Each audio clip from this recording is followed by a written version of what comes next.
Hey guys, Chad here with another first impression. So today's first impression is actually an exclusive and it's from Issey Miyake, and that is Nuit D'Issey. So I do hope that the camera can pick this up. So this came out a few weeks ago and I got this about, maybe 4 or 5 days ago. So I really wanted to get this review out there because it is an exclusive and Issey Miyake is a popular fragrance house. So it was launched this year.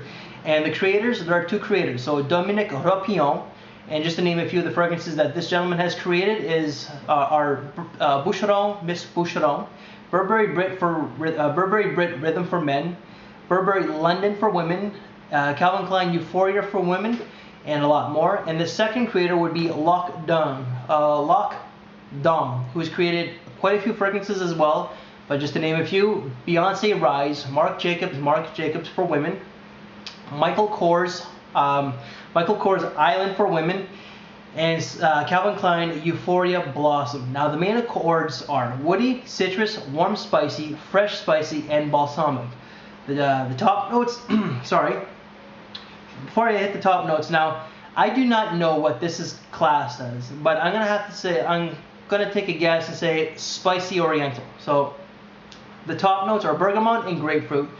The mid is leather, black pepper, woodsy notes, vetiver, and spices. The base, patchouli, tonka bean, incense, and ebony tree. Now what I get out of this fragrance is it's a very dark and deep fragrance, very loud in the opening, and especially the more you apply, the louder it's going to be. So I get a lot of leather, I get some woodsy notes during the dry down, but I also get the pepper. So the pepper really adds the kick to it. And the leather, I think, adds a little bit of a sophisticated, mature type of feel. During the dry down, the woodsy notes do come out. I don't pick up anything else. I don't get the bergamot or the citrus in the opening. This is a really classy fragrance from the house of Issey Miyake. I'm not a big fan of the house in general when it comes to their fragrances, except for I think it's the yuzu lime or something like that.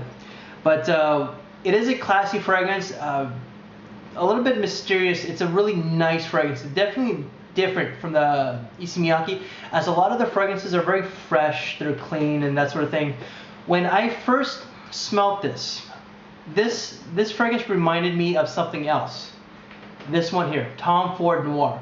So then the other day I compared the two. I had both on each arm, and there's definitely some differences.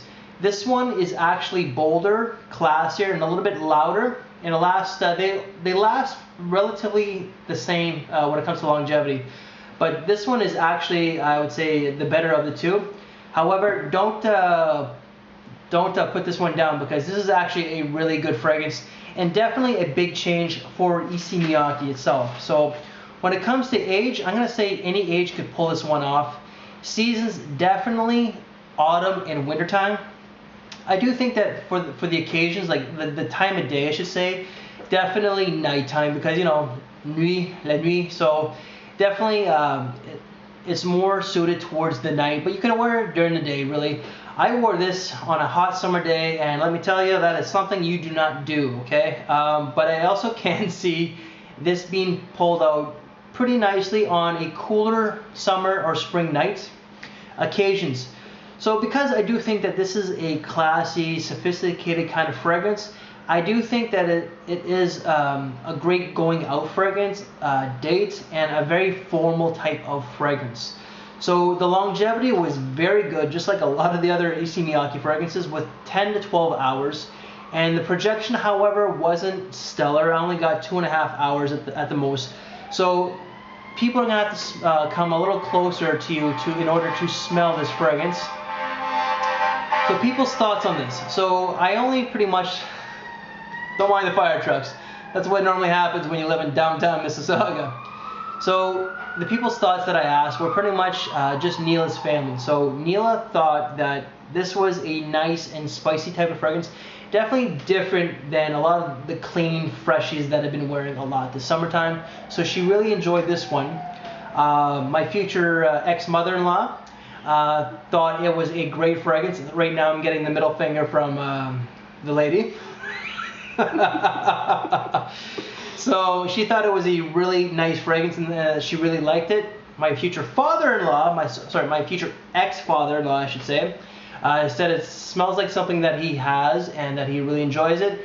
And then the future ex-sister-in-law thought it was not, well, it wasn't her cup of tea, and that it reminded me too much of her dad. So I did go out with a friend the other day, and my friend Sharon, who is going to be in a future video that you'll see, Acqua di Parma, Myrto Paneria, and Imaginary Authors Violet Disguise. She thought that it was a really nice, deep, classy, sophisticated fragrance, and that she really enjoyed this. Now prices, I could not find this at all except for at the Bay. So when I went to the Bay at Square One, the pleasant staff that they are, I asked how much it was. For 100 ml, she said $100, like that. So clearly, great customer service skills from that person. So for 100 ml, you're looking at $100. I do not see this being in any of the bargain bins. I could not find this on any site really. But if you shop at places like Nordstrom's, JCPenney, or Macy's, and places, stores such as those in the States, you're probably looking anywhere from $80 to $100. All right, so they do come in a 50 and a 100 ml. I believe they come in 50, but I only saw the 100 ml at the 2 bays that I went to. So that is my first impression on Nuit D'Issey by Issey Miyake. So please rate, comment, and subscribe, and I will see you guys later. Take care.